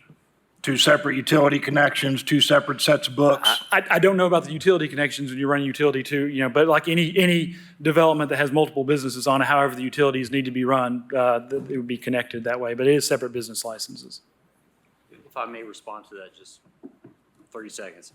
By all means. What you've got here is one piece of property, right? And at the bottom of it, you know that either you have an owner or you have a partnership of some kind that has two owners that split the profits from one piece of property. There's no way to get around that this is a single commercial establishment because there is one piece of property and there's no way to split up ownership like that. We got one owner. So a follow-up question I have. Unless we're gonna put our property lines in there somewhere, but there's no property lines splitting this piece of property up. So a follow-up question I have, so there will be a firewall that divides the... Yes, the firewall would have to meet Section 706 of the International Building Code. So yeah, there will be a firewall that will separate them. There will be an entrance that can go between the two, but it will be separated by firewall. May I question the firewall? I believe, Bart, you were going to differentiate between firewall and something else? Yeah, in order to create a separate building to the building code, it would have to be a firewall, not a partition or barrier. So it'd have to be constructed in accordance with Chapter 7 or Article 706 of the building code, just like Mr. Mullins has stated. All right, thank you. And to clarify that, it has been interpreted differently in the past. Some of the stuff that other developments do only have fire separation, but our position is that the building code defines two separate buildings as long as there's a firewall in between. So Bart, you can have a door in a firewall? Yes, it allows for openings and penetrations in accordance with the code and the UL listed assembly that's chosen. So a glass door or solid? It would have to maintain the rating. So I guess in theory, you could have a 2 to 3 hour rated glass door. It seems that it would have to be thick in theory. Typically, these are steel doors with auto closers. And is that your intention to to have that type of separation between the two businesses? Our intention is to follow the code and whatever the county tells us we have to do to make this happen. I mean, there's been different plans, different things. You may have seen some photographs that, those things aren't set in stone yet. I mean, at this point, we're at a very conceptual stage, just what the building sizes will be respective to one another. But if whatever needs to meet 706 of the building code is what we'll have to construct it to. Is the fuel canopy attached to the convenience store? No, it's not. It's separate from the convenience store. I have a question. Go ahead. So is it your intention or the owner's intention for customers to be able to go back and forth between the convenience center and the restaurant through that wall? Through a door, that's correct, but they do have separate bathrooms, facilities for each of them, so they can function independently from one another. Hours may be different. One may be open at one time, and one may be closed. Mr. Hunt? Steve has asked us to have a wall separating the business totally, so we had proposed, and he's still got to approve that part. Could you He's state still your gotta- name and address, please? I'm sorry, Tommy Hunt. I live at 1313 Turnberry Lane in Maryville, but the owner of Callaway Oil Company and Easy Stop Food Marts. Those are two of the three businesses that'll be on the location that will have their own separate business licenses. But Steve had asked us to have a firewall for this, so have got the plans working. He hasn't seen them yet. Have the partition with a fire-rated passage doors between the two businesses, and each will have their own front doors. And we're assuming he's going to require us to have separate utilities, in the back. There may be a penetration for the main electrical entrance, but that'll be between the electrical engineers and the county on that. So my question next will be to Bart, is how would that work if they're having customers go back and forth? I mean, how would that work with fire-rated walls and doors? Yeah, you're allowed to pass through the opening. You're limited in how much opening you can have, but one door should meet that requirement. Even a double door is probably okay, as long as it shuts behind itself. It would not be allowed to be propped open. Then that renders the assembly useless at that point if there's a hole in it. It's not a firewall at that point. So it would have to stay shut unless the door's being used. Okay, two questions. First question, on the firewall along with the fire door, this is for Coach and the owner. Are you planning on having that door propped open? Or is it going to be, is that going to be an issue? No, Because- that's not going to be an issue. We'd assume that Steve would require us to have closures on it. Now, we would prefer glass, obviously, so that folks can see through the door, not hit people coming in and out, just like you would, say, in a hotel, between the lobbies and the residential areas. Yeah, that's my question. This is going to be a lot of traffic going back and through that door. It's going to be a lot of traffic going back and forth. Well, us and the bank hope so, yes, sir. Would that meet the codes as far as the firewall restrictions? Having glass, you mean? We're having glass? I mean, the code just wants it to maintain the same rating as the wall. With a glass door? I've never seen one. Okay. That's what he was asking. Is the Yeah, glass door I've never the same seen one, rating but as that the, doesn't mean that there's not one out there that you could use. I would just need to review the proposal. Yeah. But yeah, I guess in theory, as long as it maintains the rating, but firewalls are typically 3 hour. Yeah. So that's a pretty aggressive wall. Glass usually doesn't achieve that by itself. Right. Yeah, we've got to see what he tells us to do on that part.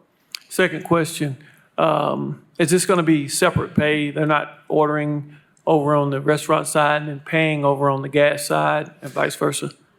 We would like for folks to be able to order from the pumps for both businesses on either side. We don't have that capability yet, but we're actively working that way. Would that not constitute one business if they have one place to, if you got two separate businesses, they only pay on one side? Does that not constitute one Well, business? we've got to prepare the sales for the county and the state separately, even though there may be the same pay point, or 30, in this case, there'll be probably 9 pay points between, we'll have registers for the restaurant, and we'll have registers for the store, and we'll have, pay points at the pumps. Steve? My interpretation is they would have to operate independently of That's each what I'm other. saying. Yeah. I don't believe you could go into the restaurant, pick up food, take it to the convenience store and pay for it, and it be two separate businesses. My interpretation would be that'd be one business at that point. Yeah, that's my So interpretation. it would need to remain 2 points of sale. Exactly. we can Can't do pay that. for gas in the restaurant, pay for restaurant over at the gas side. That would be my interpretation, yes. And we can do that then. I have a question for Mr. Mullins.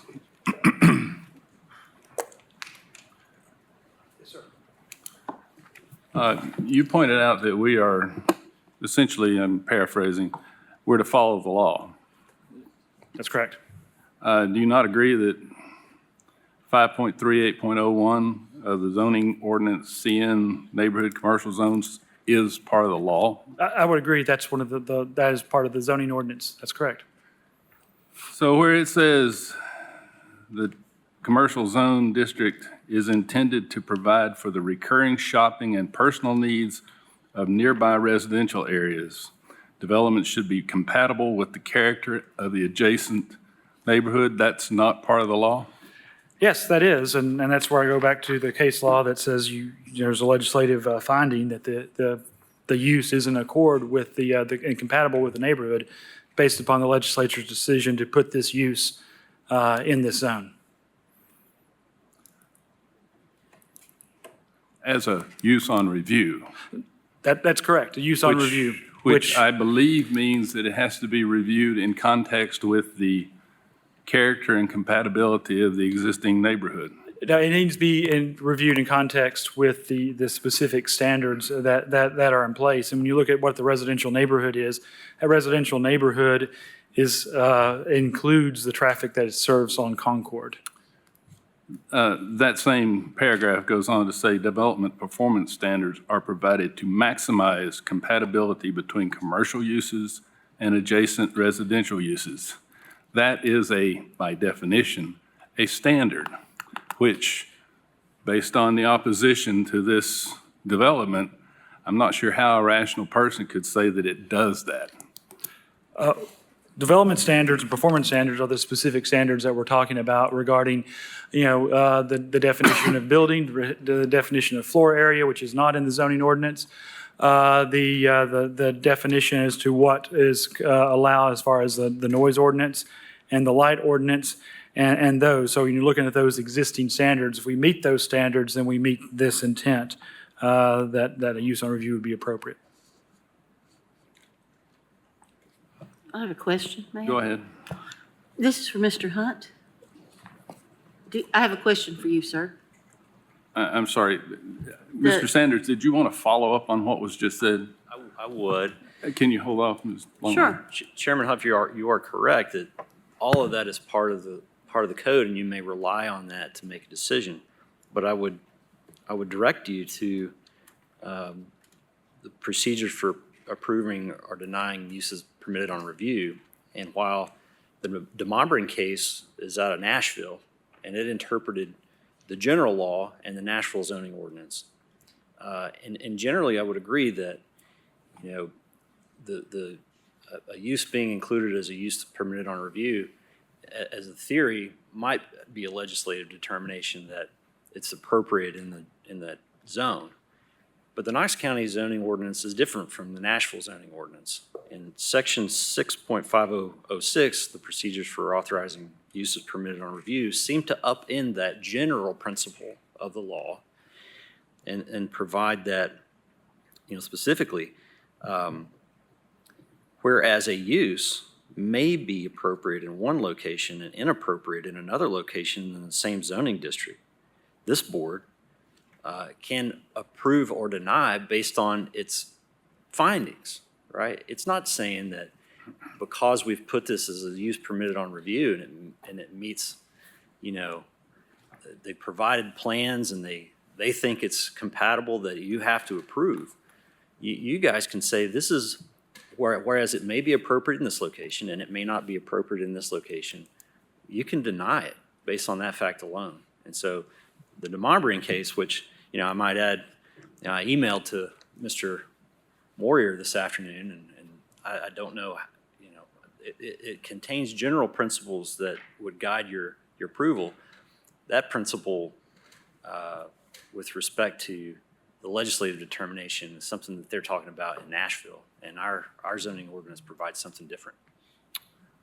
Just to expand on what you said, Section 6.5.06, approval or denial is part of the procedure for approving development plans, and it states in part, the Planning Commission, and for the purpose of this discussion, that would be us, may approve a development plan or use permitted on review where it can be shown that the proposed plan or use is in harmony with the general purpose and intent of the zoning ordinance and with the general plan and sector plan, and is reasonably necessary for the convenience and welfare of the community.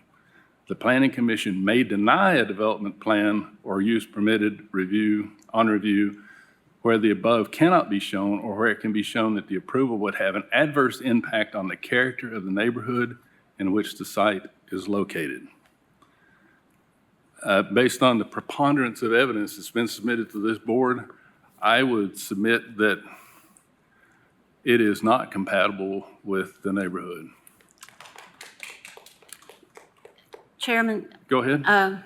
first of all, I do have a question, but I would have to say, in my opinion, that the preponderance of evidence does not support that. So it's, Sorry, does not support what? you just got through saying that the preponderance of evidence showed that it did not fit the neighborhood. I don't see that evidence. I see opinions and thoughts, but I didn't see evidence. So anyway, but may I ask my question? Mr. Hunt, am I saying your name? Yep. Do you own others of these restaurant gas stations? Yes, ma'am. This would be the 26th. Mr. Murphy mentioned our store on Morganton Road. That was the first prototype of this one. It's at the intersection of Morganton Road and Robert C. Jackson. There's a 350 unit apartment complex directly across the street and a residential neighborhood immediately behind us that built and sold at very high prices after our construction was underway and about finished. Have you had significant blowback, I suppose, from the neighborhoods in which you have? No, not at that location. The other location. Any other location? No. We built Sandy Springs and Highway 411 several years ago, and we feel like we've done what we needed to do to meet the neighborhood concerns.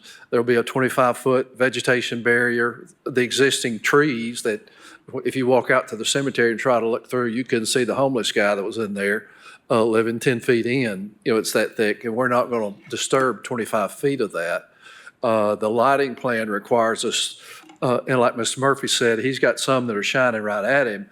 The new lights that we use are vertical. They meet the dark sky requirements. The lighting plan shows that we don't shed our light on any of the residential properties. We'll also put a fence where needed. The cemetery is worried about the fence, and we've got to meet with them. Our property line, they've got a service driveway, you might say, for the cemetery that they use, and we'd be more than willing to give them an easement to continue to use that driveway if needed, on the back edge there, and not put the fence there if that would keep them from using it. But we'd offered to put the fence on the back edge for additional sound barrier for the neighborhood, although the landscape architect said they really didn't think it was going to be necessary because we're not planning on disturbing that. We'd also offered, if in any of the areas that we disturbed, to do ground radar if we thought there's any graves there. Our surveyor has looked, and he said he didn't think so. He thinks any of the graves that might be out of the cemetery would be in the area where we're not going to disturb anyway. We've offered to put up no-through signs for the neighborhood on 2nd Avenue. The county has asked us to improve the road all the way back to the property line. The neighborhood said they'd rather we didn't, so we'll try to taper it down to whatever standards the county approved just past our driveway. We've got the one driveway on the front, and like I said, there's our lighting is going to be 15 feet or below, so we think we've met the designs that are compatible with the neighborhood. We don't build these thinking, that we're going to draw traffic to us. We have to intercept the neighborhood traffic for the locations. The folks that are selling this property to us are very, happy with the use and are glad to see it's actually distant relatives for Callaway's Landing. My daughter is the fourth generation in our business, and she would be here today, but she's got a 5-week-old that just got out of Children's Hospital ICU with a little enteric virus and a small case of meningitis. But they're healthy, so we're thankful for that. They thought they best stay home. Thank you, sir. I would like to say that I know there was a mention that there was another gas station about 2.5 miles away. Sometimes that adds to traffic. If I lived in the neighborhood near that store and I didn't have to get out on Concord Road to go to the gas station, that would be a plus in my favor. And I think it's close enough that there might even be walk-in traffic for the restaurant. So I really haven't seen that it will be harmful to the neighborhood. We intend to have gasoline, 100% gasoline available for all the boaters that are up at Concord Marine as well. Thank you, sir. May I ask you a quick question, sir? Do you have any of the other 25 stores, or is their footprint smaller than 7,000? Do you have any that are smaller? We have some of our older stores that are smaller. Our office is on East Broadway, Old Maryville Pike to Knoxvillians. And it's 2,800 square feet. It would not be economically viable today. We've got to be able to serve food for the neighborhoods, groceries, everything to be able to afford the cost of construction and the cost of labor and the cost of credit cards today.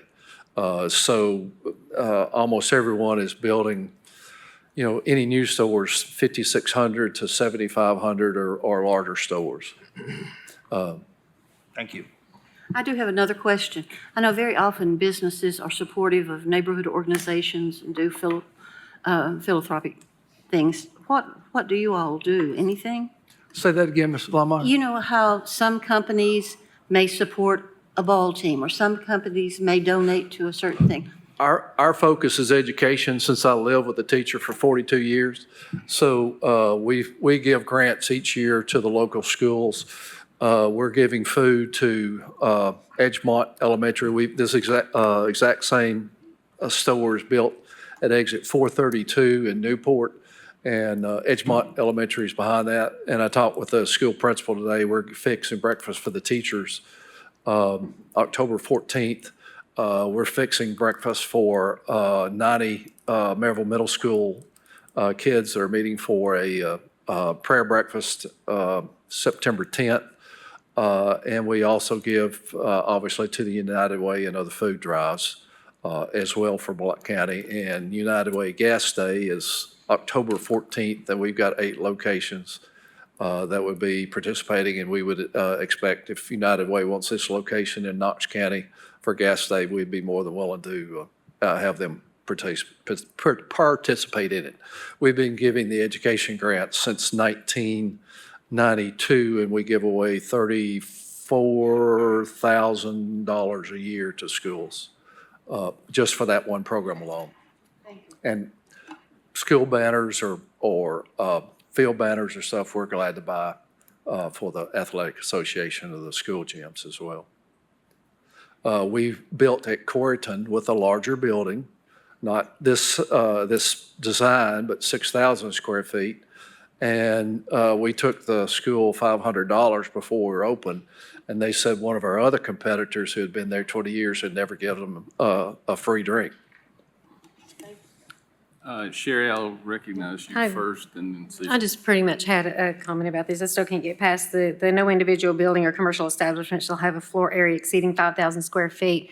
I appreciate there's 2 separate businesses in the same building, but I'm still stuck. I don't see any justification for exceeding that 5,000 square feet in the building, because it is still, the way I interpret it, it's still one building. You may have 2 separate establishments in the building, but it's still one building. I have, Mr. Chairman. go ahead. Mr. Chairman, I'd like to agree with Mrs. Garrett. and ask this board to recognize the intent of section 5.38.04.b of the CN zoning regulations that specifically states that the floor area exceeding shall not exceed 5,000 square feet, and that the language intended to prevent the construction of large commercial buildings that would disrupt the character of the surrounding neighborhood. And I think that from what we've heard and we've seen with all of the different requests from the community, that this is something that it doesn't even talk about a firewall. This is a one building with more than 5,000 square feet. And from that standpoint, that's the intent of the CN zone regulations. I have one question for, I guess it would be Mr. Mullins. And I apologize, this statement's being attributed to you, and you can tell me if it's wrong or not. That Concord Road's a major arterial with daily traffic count in excess of 15,400 cars per day. That's correct, pursuant to the 2023 TPO findings on KGIS. And the intent of the CN zone and this development is not to bring additional traffic to the area, but to service and intercept traffic that's already in place. Is that correct? That's correct. Discussing the hours of operations, it says you plan to serve fishermen on the way to the lake, especially during fishing tournaments. Yeah, I think that through this area coming through Concord and North Shore, there are, and during fishing tournaments, there are people that use this road to access the lake. They're going to be coming there whether we're present or not. And so we would be able to give them a place to get gas and get food. So it's your contention that the 15,400 cars per day include the tournament traffic? Yes, I think depending on when they took the measurement, I mean, that's an average daily estimate. But the traffic for Concord and there at North Shore, and you look at this node, this area where this is located, has that traffic already. Is there any other discussion? I'd like to make one quick statement. Like Mrs. Garrett and Mr. Anderson, Mr. Hunt, we greatly appreciate, or I should speak for myself, I appreciate everything you do. I've been in your businesses, they're nice. But like them, I'm having trouble justifying it being outside of a 5,000 square feet split building. But I greatly appreciate what you do for the community. Anybody else? Mr. Anderson, this is in your Yes, sir. district. Mr. Chairman, I'd like to make a motion that we approve the appeal of the Old Concord Residential Association due to the CN zone unequivocally states that no individual building or commercial establishment shall have floor area exceeding the 5,000 square feet and would disrupt the character of the surrounding community. Second. Motion's been made and seconded. Any discussion? All those in favor, please say aye. Aye. Those opposed, please say no. No. I think we have 6 ayes and 1 no, if I counted correctly. The motion passes. The appeal is granted. We can move on to item 4J, which is associated with this, but not necessarily directly. Item 4J is a request of Benjamin Mullins to modify a condition of use on review approval of 6-B-24-UR that limited gas pumps to 4, 8 points of sale instead of the proposed 7, 14 points of sale. The property is located at 1025 Concord Road, CLT map 153, parcel 03703, part of, and property is zoned CN, and this is in the 5th Commission District. Mr. Mullins, I assume you're the applicant? I am the applicant in this, and I think I just make a statement. At this point, the appeal is approved, and the entire proposal has been denied. This related to a condition of approval that it appears to be moot at this point, considering the board's action on item 4I. So I don't no, I mean, I'm happy to make the argument, but it's an academic argument at this point. Very well. I'll entertain a motion to remove this from the agenda. So moved. Second. Mr. Chairman, Go ahead. do we give a refund on that, or I guess If I it's a would? separate application, we, Let me just procedurally, Ben, are you asking us to remove this from the agenda? Because I don't want to deny you a hearing if you still want a hearing. I understand, but I think, yes, I think I would want to withdraw it because, again, I think it's moot. And the issues, are no longer relevant because of the previous action. We will have to go back to Planning Commission with a different plan to address the size of the building, or seek other recourse if we decide to do that, whatever that may be. And at that point, whatever plan is in place, we'll look at the conditions imposed on that and ask for that to be determined at that time in the context of that plan. in the spirit of fairness, if there's anybody in the opposition who wants to speak about it now rather than perhaps later, you're welcome to come now. Okay, so you're asking for us to withdraw it from the agenda? I'm asking for it to be withdrawn because it's moot. Very well. Thank you. Is there a motion on the table to remove? So moved. Motion's been made and seconded. All those in favor, please say aye. Aye. Any opposition? Motion carries. I'll entertain a motion to adjourn. So moved. Seconded. Motion's been made and seconded. All those in favor, please say aye. We are adjourned.